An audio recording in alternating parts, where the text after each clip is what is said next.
आज की कहानी है अली बाबा 40 चोर की। सालों पहले फारस देश में अली बाबा और कासिम नाम के दो भाई रहते थे। पिता की मृत्यु के बाद से दोनों भाई मिलकर अपने पिता का व्यापार संभालते थे। बड़ा भाई कासिम बहुत लालची था। उसने धोखे से पूरा व्यापार हथियाकर अली बाबा को घर से निकाल दिया। इसके बाद अली बाबा किसी बस्ती में जाकर अपनी पत्नी के साथ झोपड़ी में गरीबी की जिंदगी व्यतीत करने लगा। वह रोजाना जंगल जाकर लकड़ियां काट कर लाता और बाजार में उन्हें बेचकर जैसे कैसे घर का गुजारा चलाता था। एक दिन अली बाबा ने जंगल में लकड़ी काटते समय 40 घुड़सवार को वहां आते हुए देखा। सभी घुड़सवार के पास धन की पोटली और खंजर थे। यह देखकर वह समझ गया था कि ये सभी चोर हैं। अली बाबा एक पेड़ के पीछे छिपकर उन्हें देखने लगा। तभी सभी घुड़सवार एक पहाड़ के पास जाकर खड़े हो गए। तभी चोरों के सरदार ने पहाड़ी के सामने खड़े होकर बोला, खुल जा सिमसिम। इसके बाद पहाड़ में से एक गुफा का दरवाजा खुला। सारे घुड़सवार उस गुफा के अंदर चले गए। अंदर जाकर उन्होंने बोला, बंद हो जा सिमसिम, और गुफा का द्वार बंद हो गया। यह देख अली बाबा दंग रह गया।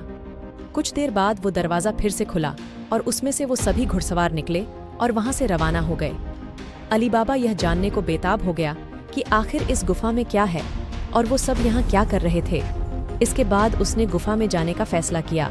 वह उस पहाड़ के सामने गया और बार बार चोरों के सरदार के शब्द बोलने लगा, खुल जा सिमसिम, खुल जा सिमसिम। गुफा का दरवाजा खुल गया। अली बाबा गुफा के अंदर गया और उसने देखा कि वहाँ सोने की गिन्नियाँ, अशर्फियाँ, गहने आदि रखे थे। चारों तरफ खजाना ही खजाना था। यह सब देखकर उसकी खुशी का ठिकाना नहीं। उसे मालूम हो गया था कि वो चोर सारा चोरी का सामान यहाँ आकर छुपाते हैं। अली बाबा ने वहाँ से एक पोटली में सोने की अशर्फियाँ भरी और घर चला आया।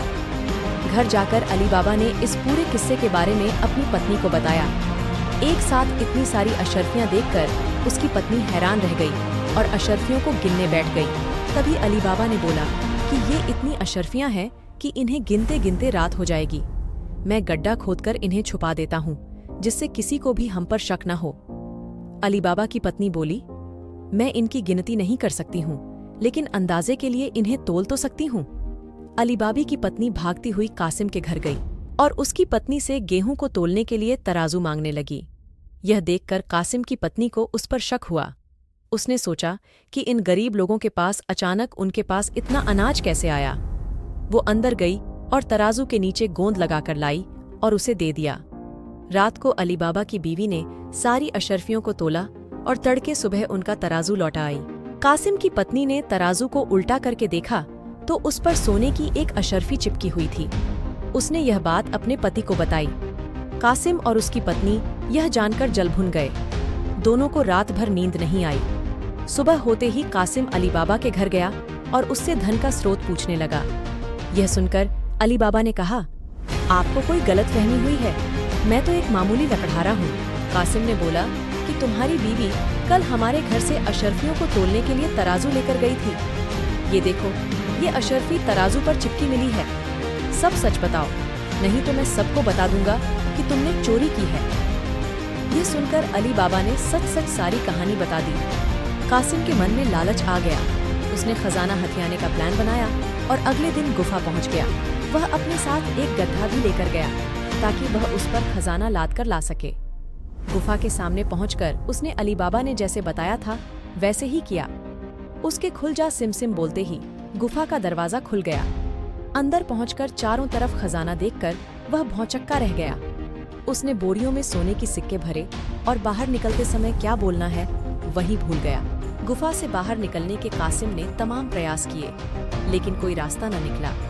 वह गुफा के अंदर कैद हो जाता है। कुछ देर बाद जब चोरों का गिरोह वहां पहुंचा तो उन्होंने देखा कि बाहर एक गधा बंधा है। वे समझ जाते हैं कि यहाँ कोई आया है। चोर अंदर जाते हैं और कासिम को ढूंढकर मार देते हैं। इधर जब कासिम घर नहीं पहुँचता तो उसकी पत्नी परेशान हो जाती है और अली बाबा के घर जाकर बड़े भाई को ढूंढकर लाने के लिए बोलती है। अली बाबा ढूंढता हुआ गुफा के पास पहुँचा तो वहाँ उसने भाई के गधे को घास चढ़ते हुए देखा। वह समझ जाता है कि कासिम अंदर गया था और चोरों ने उसे पकड़ लिया है। अली बाबा जब गुफा के अंदर गया तो उसे कासिम की लाश मिली। अली बाबा लाश को घर लाता है और बिना किसी को बताए प्राकृतिक मौत घोषित करके उसका अंतिम संस्कार कर देता है। कासिम की पत्नी के कहने पर अली बाबा और उसकी पत्नी कासिम का व्यापार संभालने लगते हैं और उसके साथ रहने लगते हैं। वहीं जब चोर गुफा में आते हैं और कासिम की लाश नहीं देखते तो समझ जाते हैं कि खजाने का राज किसी और को भी पता है। वह गांव में जाकर पता लगाते हैं कि कुछ दिनों में किसके घर में मौत हुई है। चोरों को अली बाबा का घर मिल जाता है। चोर ने उसके घर के बाहर क्रॉस का निशान लगा दिया, जिससे रात के समय उन्हें उसका घर समझने में आसानी हो। वहीं अली बाबा ने जब अपने घर के बाहर क्रॉस का निशान देखा तो वह समझ गया कि चोरों ने घर का पता लगा लिया है। उसने वैसा ही निशान सबके घर के बाहर लगा दिया। रात में जब चोर आए तो सबके घर पर वैसा निशान बना देखकर दुविधा में पड़ गए और वापस चले गए। चोरों का सरदार चुप बैठने वालों में से नहीं था। उसने उस मोहल्ले में अपने आदमी को भेजकर यह पता लगवाया कि हाल फिलहाल में कौन शख्स वहां अमीर हुआ है। इससे उसे अली बाबा के बारे में पता चला। उसने उसका घर अच्छे से पहचाना और रात के समय में तेल व्यापारी बनकर उसके घर पहुंचा। वह अपने साथ तेल के 40 पीपों को लेकर गया, जिसमें 29 में चोर और 1 पीपा में तेल था। उसने सोचा कि रात में जब सब सो जाएंगे तो वो सब मिलकर अली बाबा को मार देंगे। उसने अली बाबा से दोस्ती की और रात को उसके घर पर ठहरने की इजाजत मांगी। अली बाबा ने उसको खाना खिलाया और रात को रुकने की इजाजत दे दी। अली बाबा की पत्नी को तेल के व्यापारी पर शक हुआ। उसने सारे पीपों को खटखटाकर देखा और वह समझ गई कि 1 पीपा में तेल है और बाकी में आदमी है। उसने तभी एक तरकीब निकाली। उसने तेल वाले पीपे से तेल निकाला और गर्म कर बाकी पीपों में डाल दिया। सारे चोरों की मौत हो गई। रात में जब सरदार ने चोरों को निकलने का इशारा किया तो एक भी चोर बाहर नहीं निकला। उसने पीपों को खोलकर देखा तो सभी चोर मर चुके थे। यह देखकर वह इतना डर गया कि अपनी जान को बचाने के लिए वह तुरंत वहां से भाग गया। सुबह अली बाबा की पत्नी ने ये सारी बात अली बाबा को बताई, जिसे जानकर वह बहुत खुश हुआ। अब उन 40 चोरों के सारे खजाने का अकेला मालिक अली बाबा था। वह देश का सबसे अमीर शख्स बन गया था और खुशी खुशी अपनी बीवी बच्चों के साथ रहने लगा। इस कहानी से हमें यह सीखने को मिलता है कि लालच मनुष्य का दुश्मन है। लालच करने से सब काम खराब हो जाते हैं, इसलिए कभी भी लालच नहीं करना चाहिए। ऐसे ही कहानियाँ सुनने के लिए हमारे हिंदी कहानियाँ चैनल को लाइक, शेयर और सब्सक्राइब जरूर करें।